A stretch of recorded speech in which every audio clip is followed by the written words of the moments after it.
It was amazing. It's surreal to be given the opportunity to do it again after such a long period of time. It's actually happening, man. I can't believe it. I can't believe it. Honestly, it's mad. Like, to think this was like all in the works a year ago, and now we're here on the premiere, at the premiere. It's crazy. Drake, welcome to the UK and welcome to the world premiere of Top Boy. We are in the heart of the show. We're in Hackney. How good does it feel to be here? It's amazing. I was actually here last night, funny enough. It's incredible. I can't believe we were all just, we did a dinner last night. We were all just talking about how far this journey has come from inception, you know, and just to be here at the premiere, to see my brother Dave, you know, a part of it, and see, you know, all the cast, new and old. It's a beautiful thing. I'm very excited. Surreal almost. It is quite surreal. I mean, I want to talk about the inception that you mentioned, because the great thing about all your cast and your crew mates, they've just been praising you for the fact that you are an unashamed fan of this show, first and foremost. What was it about the storytelling that attracted you to get involved? Well, I was watching it, I was watching on YouTube. Yeah, and I just really became attached to it. I became attached to the characters. The story really drew me in. And I think there's so many parallels between Toronto and London. Obviously, we don't have the same accent, but we speak the same a lot. So it reminded me of people that I grew up with, or guys that I know, and situations that I've witnessed. So I just really felt super connected right away. And then, then it disappeared on me, and I was like, "Whoa, what? Nah, wait, what happened?" I had to do my research. Oh, this is my story. Yeah, my stories, exactly. Yeah, I did my research, and I found out that, you know, it had been ultimately canceled, and I brought it up to my my brother and my manager, my partner in crime, who always is the best facilitator that I know. So if anybody could get it done, he could get it done. And I brought it up to him. I said, "Yo, we should try and bring this back." I mean, I think the entire UK would appreciate it. And like at first it was kind of like just for me. I was like, "Yo, I need this back." But then I realized how much it meant to so many people. And of course, like I said, you know, you mentioned something to him, and he's gonna go full throttle 100%. So next thing I knew, we were sitting in a room with Netflix, and here we are. We're doing it in real time. It's all real time. Shane has always kind of been my playing age anyway. So, it was just surreal to kind of get the opportunity, obviously with Netflix, and then, you know, obviously Drake getting involved or whatever, and just made it perfect. I obviously started as a fan, so I just want everyone to see what I've seen, because what I've watched, I've obviously watched it as a fan. Because even when you're filming it, you don't know, obviously you know what's going on, but you ain't seen it. So I'm watching it all as a fan, and I know we've created something special, and I can't wait for everyone to see it. It does become a part of you, but obviously, you know, I have to do other films, other shows and whatever as well, so you kind of get used to kind of turning it on and turning it off. But yeah, you know, it's kind of slipping back into the costume. We got a lot of the old costume back. I requested that. I wanted his famous jacket and different pieces.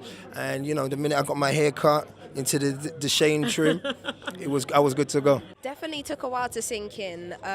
Just because I've been a fan of the show for so long, and to now know that I'm going to be a part of the season was crazy. Called my mum straight away and was like, "Guess what?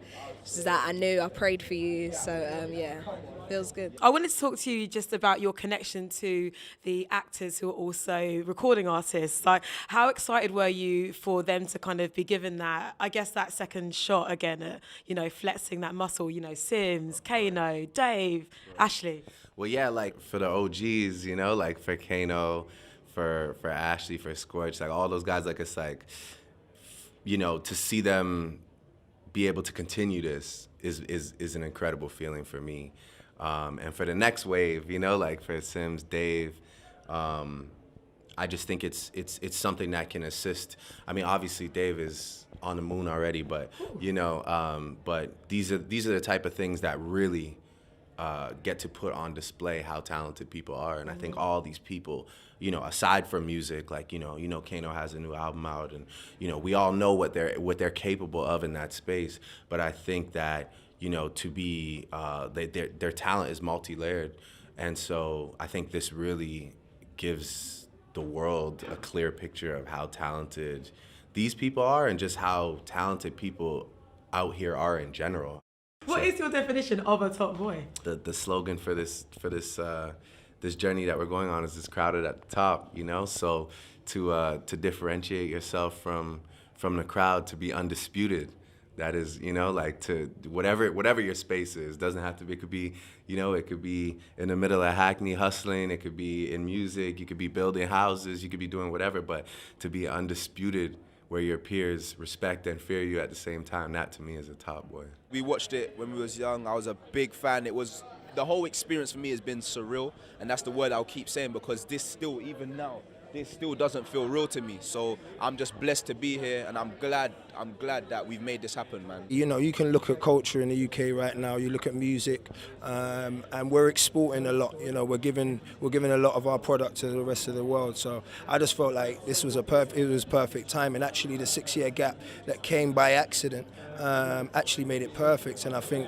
you know, the world right now is ready for the show. Back in the day when we did Series 1, we tried to sell it to America.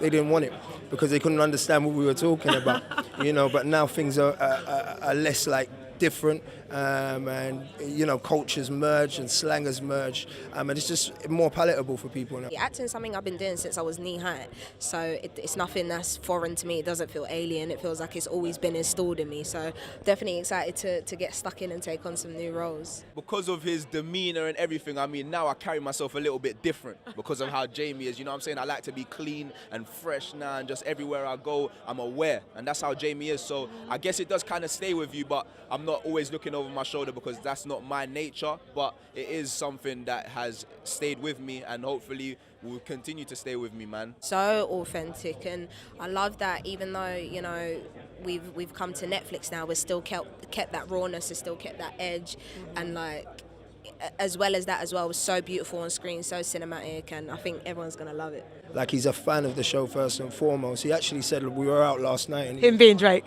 Yeah, Drake, sorry. I don't want to name drop, you know. But yeah, no, he said last night that he was about to watch like all the episodes before, because we're giving them before, but he only watched one because he wants to experience the rest of it like everyone else when it comes out. And that's just the sort of guy he is. He's passionate about the show because he